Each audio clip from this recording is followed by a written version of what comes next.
ఇక మనం చూసినాం నిన్న రేవంత్ రెడ్డి గారు మహబూబ్ నగర్ లో మీటింగ్ పెట్టిండు. ఆడ అడగోలు మాటలు మాట్లాడిండు. ఇక నోరుంది కదా అని గంపగయ్యాల లెక్క ఒర్రుడు తప్పితే అందులో విషయం ఏం లేదు. అయితే ఇవాళ రైతన్నలకు, తెలంగాణ వ్యాప్తంగా ఉన్న రైతన్నలకు తెలవడానికి నేను ఒక విషయం చెప్పదలుచుకున్నా.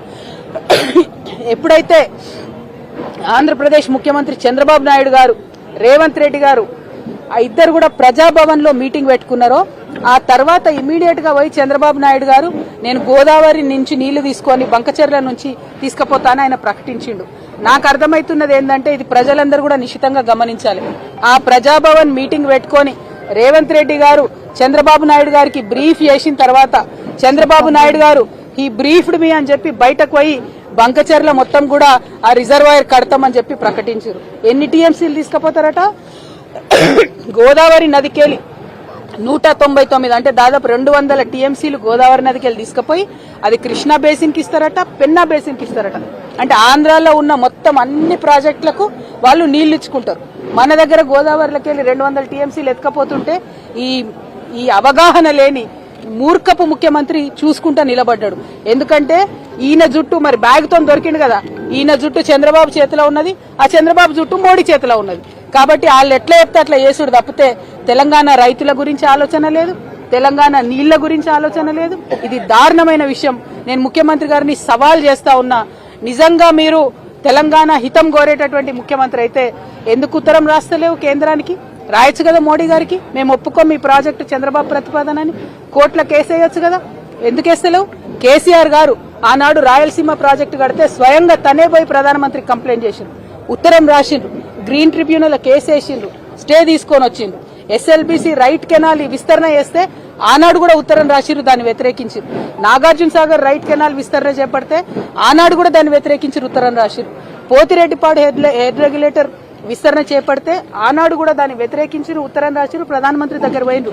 మరి నువ్వెందుకు పోతలేవు చంద్రబాబు నాయుడుకు వ్యతిరేకంగా? నీకు తెలంగాణ రైతుల కంటే ఎక్కువ ప్రేమ చంద్రబాబు నాయుడు మీద ఉన్నదా? గురుదక్షిణ చెల్లించుకుంటున్నారా? మా తెలంగాణ రైతుల ఉసురు తీసి మా కృష్ణా గోదావరి జలాల్లో వాటాను తీసి చంద్రబాబు నాయుడుకు మీరు గురుదక్షిణ చెల్లించుకుంటున్నారా అని ఇవాళ రేవంత్ రెడ్డి గారిని నేను ప్రశ్నిస్తా ఉన్నాను.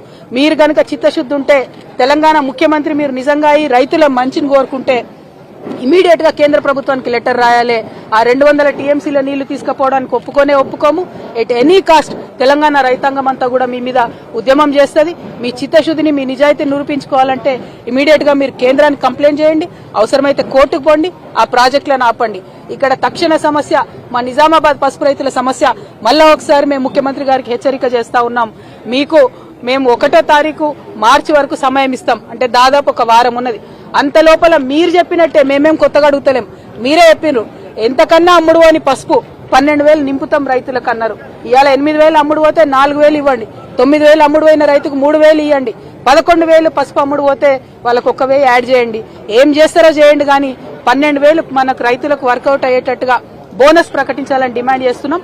లేదంటే మాత్రం మార్చి 1వ తారీఖు నాడు పెద్ద ఎత్తున భారీగా కలెక్టరేట్ ముంగట రైతులందరం కూడా కలిసి మరి ధర్నా చేస్తామని చెప్పి తెలియజేస్తా ఉన్నాను. రైతులను ఆదుకోవాలని కూడా ప్రభుత్వాన్ని డిమాండ్ చేస్తున్నాను. ఆయనకు వ్యక్తిగతంగా కమెంట్ చేసుడు తప్ప ఇంకో పనేముందే? నోరు ఉంది కదా అని మాట్లాడే ఎటు పడతాటు పని వేయాలా? బాధ్యతాయుత పొజిషన్లు ఉన్న వాళ్ళు మాటలు తక్కువ వేయాలి, పని ఎక్కువ వేయాలి. నిన్న ఏం మాట్లాడిండండి ఆయన మీటింగ్ లో? బీజేపీని తిట్టిండు, కొద్దిసేపు బీఆర్ఎస్ ని తిట్టిండు. బీఆర్ఎస్ లో నన్ను కోర్టు తిట్టింది, ఆయనను ముఖ్యమంత్రి గారిని చివాట్లు పెట్టింది. నువ్వు ఆ కవిత గారి విషయంలో నువ్వు మాట్లాడొద్దని చివాట్లు పెట్టింది. సుప్రీంకోర్టు చివాట్లు పెట్టినటువంటి చరిత్రలో మొట్టమొదటి ముఖ్యమంత్రి మన కర్మగాలి, మన తెలంగాణ ముఖ్యమంత్రి రేవంత్ రెడ్డి. అయినా కూడా ఆయన విఘ్నత పాటించకుండా నా మీద ఎటుపడితే మాట్లాడితే అది చరిత్ర నిర్ణయిస్తుంది. మా అన్నదమ్ములు అందరూ ఉన్నారు, వాళ్ళు కూడా చూస్తారు, వాళ్ళు నిర్ణయిస్తారు సమయం సందర్భం బట్టి. నేను కూడా మళ్ళీ అట్లా మాట్లాడి నా స్థాయిని నేను తగ్గించుకోదలుచుకోలేదు.